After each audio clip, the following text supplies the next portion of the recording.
अस्सलाम वालेकुम स्टूडेंट्स, हमारा आज का टॉपिक है थर्मोरेगुलेशन। थर्म का मतलब हीट और रेगुलेशन का मतलब मेंटेन रखना। हीट यानी टेम्परेचर। अब हमने होम्योस्टेसिस के अंदर पढ़ा था कि हमारी बॉडी के अंदर कुछ ऐसे प्रोसेसेस होते हैं जो हमारी बॉडी को क्या रखते हैं, सेम और स्टेबल इन्वायरमेंट एक प्रोवाइड करते हैं जो चाहिए होता है। तो उसी होम्योस्टेसिस का एक हिस्सा थर्मोरेगुलेशन भी है। हमारी बॉडी को मेंटेन रखने के लिए जो है उसका इंटरनल टेम्परेचर मेंटेन रखता है।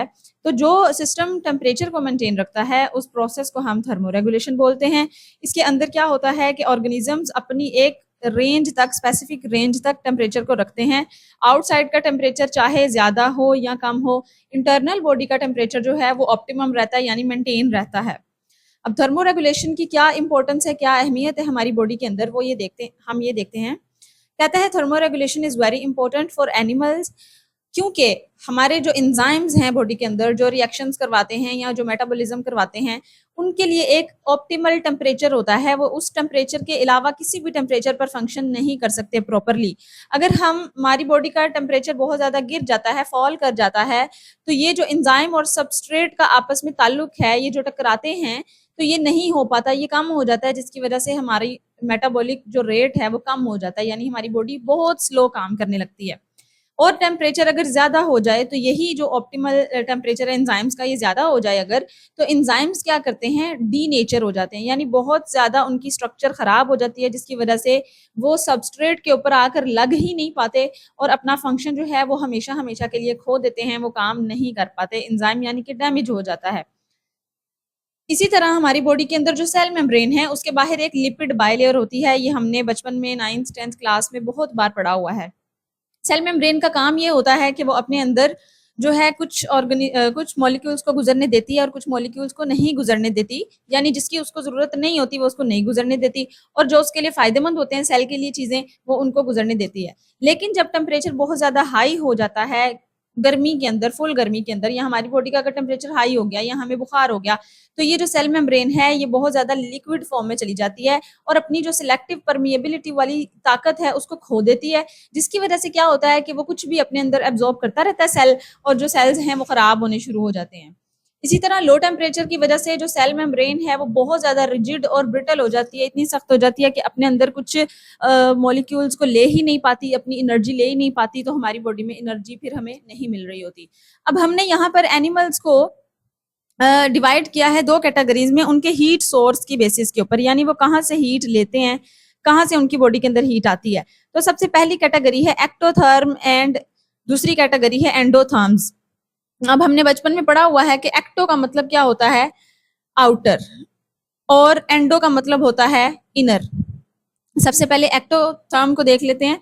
एक्टो का मतलब आउटर है और थर्म्स का मतलब आपको पता है हीट होता है। यानी इस तरह के ऑर्गेनिजम्स, इस तरह के एनिमल्स जो अपनी बॉडी की बहुत ज्यादा हीट जो है वो बाहर के सोर्सेज से लेते हैं, अपने अंदर नहीं बना सकते, उनको हम कहते हैं एक्टोथर्म्स। ये क्या करते हैं, इनकी बॉडी का जो टेम्परेचर होता है वो जनरली फ्लक्चुएट करता है, यानी आमतौर पर चेंज होता रहता है इन्वायरमेंट के हिसाब से। यानी अगर इन्वायरमेंट में सर्दी होगी तो ये उस हिसाब से अपनी बॉडी के टेम्परेचर को ढाल लेंगे, और अगर इन्वायरमेंट में गर्मी होगी तो ये उस हिसाब से अपनी बॉडी का टेम्परेचर को ढाल लेंगे। तो ये यानी कि अपनी बॉडी का टेम्परेचर एक जगह पर मेंटेन नहीं रख सकते, तो इसलिए इनको हम एक्टोथर्म्स कहते हैं, क्योंकि ये बाहर के टेम्परेचर के ऊपर डिपेंड कर रहे होते हैं। इसके अंदर बहुत सारे इन्वर्टिब्रेट्स आते हैं, वो एक्टोथर्म्स कहलाते हैं। कुछ वर्टिब्रेट्स, फिशेज, एम्फीबियंस और रेप्टाइल्स जैसे छिपलियां, सांप वगैरह, ये सब क्या है, एक्टोथर्म्स है। आप लोगों ने कभी देखा होगा कि जो एक्टोथर्म्स होते हैं इनका जो है मेटाबॉलिज्म रेट काफी लो होता है, काफी स्लोली स्लोली प्रोसेस करते हैं, क्योंकि ये हीट प्रोड्यूस नहीं कर सकते और अपनी बॉडी के टेम्परेचर को मेंटेन नहीं कर सकते। और इसके अलावा ये जो है बाहर की हीट पे, इन्वायरमेंट की हीट के ऊपर रिलाई करते हैं। मिसाल के तौर पे अगर बहुत ज्यादा सर्दी होती है ना, जब इनको ठंड लग रही होती है, तो ये क्या करते हैं, सन के अंदर जाके बास्किंग करना शुरू कर देते हैं, यानी कि धूप की शुआएं अपने अंदर लेते हैं, जिसको हम रेडिएशन भी बोलते हैं। या फिर किसी वार्म रॉक के ऊपर, यानी सख्त गर्म जो है पत्थर होता है उसके ऊपर बैठ जाते हैं, तो कंडक्शन के थ्रू इनकी बॉडी के अंदर हीट जो है वो जाना शुरू हो जाती है। इस तरह से ये सर्दी के अंदर अपने जिस्म का जो टेम्परेचर है वो नॉर्मल करते हैं। अगर इनको बहुत ज्यादा गर्मी लग रही हो तो फिर ये क्या करते हैं, फिर ये शेडो ढूंढते हैं।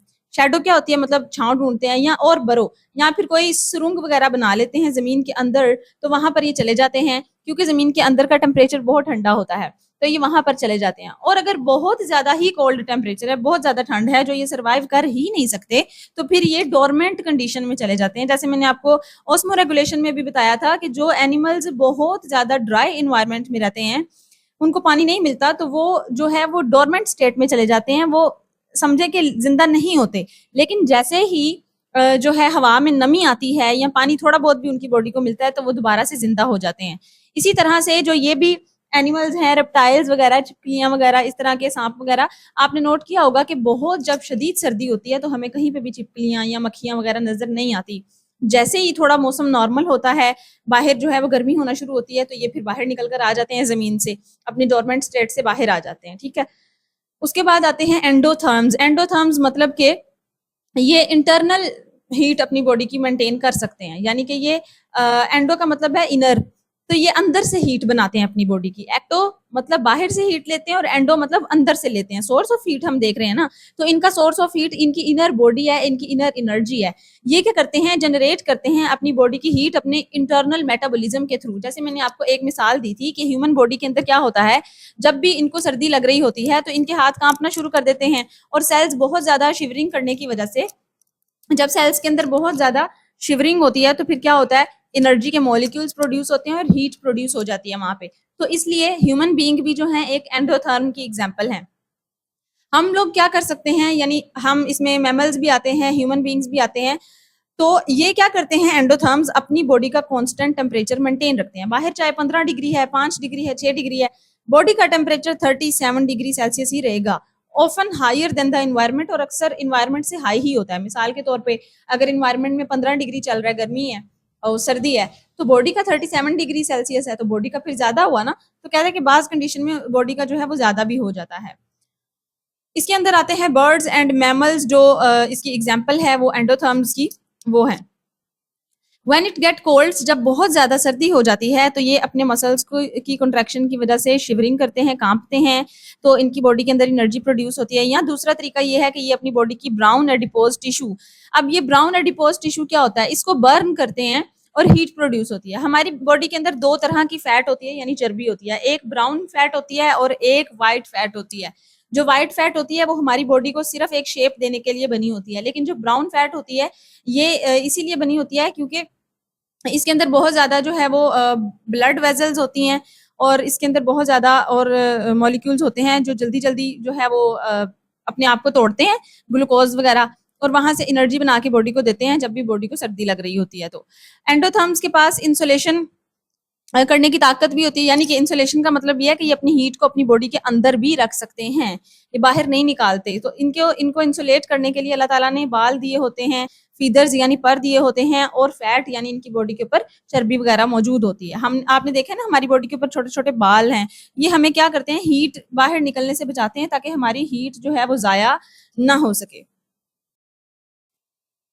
तो एंडोथर्म्स और एक्टोथर्म्स का पेपर में हमारे पास डिफरेंस भी आ सकता है। तो इसका मेजर डिफरेंस ये है कि एक्टोथर्म्स जो हैं एक्सटर्नल सोर्सेज से हीट लेते हैं, और जो एंडोथर्म्स हैं ये इंटरनल सोर्सेज से लेते हैं। अब इनका टेम्परेचर जो है फ्लक्चुएट करता है, यानी चेंज होता है, लेकिन इनका टेम्परेचर एंडोथर्म्स का रिलेटिवली कांस्टेंट रहता है अपनी बॉडी के अंदर। अब मोस्ट इनवर्टिब्रेट्स आर एक्टोथर्म्स, ये इसकी एग्जांपल्स हो गई, and birds and mammals are endotherms, ये इसकी एग्जांपल है। उसके अलावा they cannot produce enough heat to raise and maintain their body temperature, but endotherms के अंदर आप लिखेंगे कि ये अपनी बॉडी की हीट जो है ये मेंटेन कर सकते हैं। इसके अंदर आप इसका मेथड लिखेंगे कि जो एक्टोथर्म्स हैं वो रेडिएशन और कंडक्शन के थ्रू अपनी बॉडी का टेम्परेचर कोल्ड में मेंटेन करते हैं, और इसमें आप लिखेंगे एंडोथर्म्स में कि ये जब इनको ठंड लगती है तो ये शिवरिंग के थ्रू जो है वो मेंटेन करते हैं, और बर्न ब्राउन एडिपोज के थ्रू। तो ये कुछ इसके डिफरेंस हैं। उसके बाद जो बच्चे हमारे पास टॉपिक आता है वो है types of animals on the basis ability of thermoregulation, यानी कि हमने एनिमल्स को दो कैटेगरीज में डिवाइड किया है। ये देखना है कि उनके अंदर कितनी एबिलिटी है कि वो अपनी जो थर्मोरेगुलेशन है, यानी कि हीट की मेंटेनेंस है, वो कर सकते हैं या नहीं कर सकते। तो सबसे पहले हमारे पास आता है पोइकिलोथर्म्स। पोइकी का मतलब होता है कि चेंज, यानी वेरिएबल जो चेंज होता रहता है, और थर्म्स का मतलब होता है हीट। थर्म का मतलब होता है टेम्परेचर, यानी कि वो वाले ऑर्गेनिजम्स जिनकी बॉडी का टेम्परेचर चेंज होता रहता है, मेंटेन नहीं रह सकता, एक जगह पर कांस्टेंट नहीं रह सकता, उनको हम पोइकिलोथर्म्स कहते हैं। Poikilotherms are the animals that are unable to maintain, ये अपनी बॉडी का टेम्परेचर मेंटेन नहीं कर सकते within the narrow limits, एक भी किसी भी नैरो रेंज के दरमियान नहीं मेंटेन कर सकते। Their body temperature usually varies considerably, बार बार जो है चेंज होता है, usually matching the temperature of the environment, आमतौर पे इन्वायरमेंट के साथ ये अपने टेम्परेचर को जो है वो मैच कर रहे होते हैं। यानी इन्वायरमेंट में सर्दी है तो ये भी ठंडे हो जाते हैं, अगर इन्वायरमेंट में बहुत ज्यादा गर्मी है तो इनकी बॉडी भी गर्म होना शुरू हो जाती है। वर्टिब्रेट्स हैं, fishes, amphibians and reptiles are also poikilotherms, ये इसकी एग्जांपल है। अब यहाँ पे पोइकिलोथर्म्स के बारे में उन्होंने बताया है कि इनको ज्यादा खाने की जरूरत नहीं होती टू फ्यूल, यानी अपनी एनर्जी बनाने के लिए खाने की इतनी जरूरत नहीं होती, क्योंकि इन्होंने किसी भी जो है वो टेम्परेचर में सरवाइव कर लेना होता है। लेकिन देखें एनिमल्स जो दूसरे हैं ना, जैसे हम ह्यूमन बीइंग है, हमने अपने टेम्परेचर को मेंटेन करना होता है, तो उसके लिए हमें बहुत ज्यादा खाने की जरूरत होती है, क्योंकि जब भी हमें सर्दी लगती है तो हमारी बॉडी के अंदर से वो फालतू जो मॉलिक्यूल्स पड़े होते हैं, फैट वगैरह, वो टूटते हैं, जो एनर्जी के मॉलिक्यूल्स पड़े होते हैं, तो वो हमें वहां से फिर फूड के मॉलिक्यूल टूटते हैं, तो फिर हमें एनर्जी मिलती है। लेकिन पोइकिलोथर्म्स जो हैं, इन्होंने अपनी बॉडी का टेम्परेचर मेंटेन नहीं करना होता, कांस्टेंट नहीं रखना होता, तो इस वजह से अगर थोड़े कम इन्वायरमेंट, मतलब थोड़े कम फूड भी इनको अगर आप देंगे तो ये जिंदा रह लेंगे। लेकिन जो होम्योथर्म्स हैं वो जो है वो स्टार्व करेंगे, यानी भूख से मर जाएंगे। स्टार्व का मतलब होता है भूखे रहना। उसके बाद दूसरी कैटेगरी हमारे पास आती है होम्योथर्म। होम्यो का मतलब आपको पता है कांस्टेंट या सेम होता है, थर्म का मतलब होता है टेम्परेचर, यानी जिनकी बॉडी के अंदर कांस्टेंट टेम्परेचर होता है वो वाले animals. These animals maintain relatively constant internal body temperatures. जैसा कि मैंने आपको अभी बताया कि इन्वायरमेंट में जैसा मर्जी टेम्परेचर हो, चाहे ज्यादा हो या कम हो, लेकिन जो एनिमल्स अपनी बॉडी का टेम्परेचर कांस्टेंट रखते हैं, इंटरनल टेम्परेचर, उनको हम होम्योथर्म्स कहते हैं। बेसिकली ये एक थर्मोस्टेट यूज करते हैं जो इनके हाइपोथैलेमस के अंदर, ब्रेन के अंदर मौजूद होती है, जो इनको बताती है कि अब बॉडी के अंदर सर्दी हो गई है या गर्मी हो गई है। उसके रिस्पॉन्स फिर जब जनरेट होते हैं, उसके नतीजे में जो भी होता है तो इनकी बॉडी का टेम्परेचर मेंटेन हो जाता है। मिसाल के तौर पे जब मैं आपको वो पढ़ा रही थी ना होम्योस्टेसिस, तो मैंने आपको बताया था कि होम्योस्टेसिस के 3 जो है ना वो कंपाउंड्स हैं मैकेनिज्म के। उसके सबसे पहले ये कि रिसेप्टर होते हैं, वो रिसीव करते हैं मैसेज को, फिर मैसेज जाता है कंट्रोल सेंटर के पास, वो उसको जो है मैसेज आगे डिलीवर करता है, और कंट्रोल सेंटर जब मैसेज आगे डिलीवर करता है कोई रिस्पांस जनरेट होता है, वो रिस्पांस जनरेट करते हैं इफेक्टर्स, जिसकी वजह से हमारी बॉडी के अंदर होम्योस्टेसिस हो जाती है। इसी तरह ये जो थर्मोस्टेट्स हैं, ये हमारा कंट्रोल सेंटर, हाइपोथैलेमस जो है ना, ब्रेन है जो कंट्रोल सेंटर, उसके अंदर ये थर्मोस्टेट होते हैं। तो थर्मोस्टेट्स को फौरन पता लग जाता है, जैसे आप मिसाल ले लें कि हमने कमरे में कोई थर्मामीटर लगाया हुआ है, हमें पता चल जाता है कि बॉडी कमरे का जो टेम्परेचर है वो कम है या ज्यादा है। इसी तरह अल्लाह ताला ने हमारी ब्रेन के अंदर थर्मोस्टेट्स लगाए हैं, हमें फौरन पता चल जाता है कि हमें गर्मी लग रही है या हमें सर्दी लग रही है। और बर्ड्स को भी इसी तरह से, मैमल्स या बर्ड्स जो भी हैं, इनको पता चल जाता है कि इनकी बॉडी के अंदर क्या हो रहा है, तो इसके नतीजे में ये कोई ना कोई रिस्पॉन्स जनरेट करते हैं, तो इनकी बॉडी का टेम्परेचर नॉर्मल हो जाता है। तो इस तरह के ऑर्गेनिजम्स जो अपना टेम्परेचर मेंटेन रख सकते हैं उनको हम होम्योथर्म्स कहते हैं। For example, humans maintain their internal temperature at roughly 37 degrees Celsius, whether they are in very cold or very hot environment। यानी यही बात है कि बाहर चाहे जितनी मर्जी सर्दी या गर्मी है, अंदर का टेम्परेचर 37 डिग्री सेल्सियस ही रहता है। अब यहाँ पर पोइकिलोथर्म्स एंड होम्योथर्म्स का जो है डिफरेंस भी आपसे पूछ सकते हैं। तो पोइकिलोथर्म्स आपने बता देना है कि वो एनिमल्स हैं जो अनेबल होते हैं अपना मेंटेन करने में, टेम्परेचर नहीं कर सकते, और होम्योथर्म्स वो होते हैं जिनकी बॉडी का टेम्परेचर कांस्टेंट होता है, वो मेंटेन कर लेते हैं।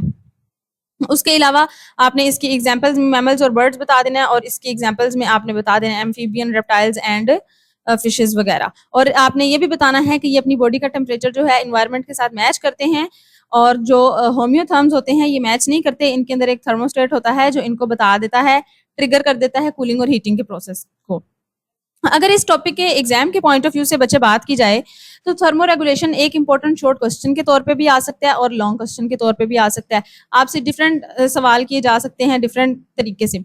उसके बाद इसके अंदर ये वाला जो पैराग्राफ है ये एक इंपॉर्टेंट शॉर्ट क्वेश्चन है, इसके ऊपर आप हेडिंग लगा लें इंपॉर्टेंस ऑफ थर्मो रेगुलेशन। ये इंपॉर्टेंस ऑफ थर्मो रेगुलेशन है। इसके अंदर आपसे 3 तरह से सवाल पूछ सकता है। आपसे पूछ सकता है कि जब टेम्परेचर गिरता है तो हमारी बॉडी को क्या नुकसान होता है, हमारे एंजाइम्स को, या जब टेम्परेचर बहुत ज्यादा हो जाता है तो हमारे एंजाइम्स को क्या नुकसान होता है। उसके अलावा सेल मेम्ब्रेन जो है उसको क्या नुकसान होता है। तो ये आपसे बहुत ज्यादा इंपॉर्टेंट सवाल है, ये पूछा जा सकता है। उसके अलावा आपसे लॉन्ग क्वेश्चन में पूछा जा सकता है कि describe the types of animal on the basis of heat source and on the basis of availability ability of thermoregulation. ये दोनों को मिला के एक लॉन्ग बन सकता है। इसमें आपने एक्टोथर्म्स और एंडोथर्म्स बता देना है, और इसके अलावा एक्टोथर्म्स या एंडोथर्म्स का डिफरेंस भी पूछा जा सकता है। तो दो तरह से ये वाला सवाल आपसे पूछा जा सकता है, और पोइकिलोथर्म्स एंड होम्योथर्म्स का भी डिफरेंस आपसे पूछा जा सकता है। तो यहाँ पर लेक्चर खत्म होता है, फिर मिलेंगे इंशाल्लाह एक नए लेक्चर में। तब तक के लिए अल्लाह हाफिज।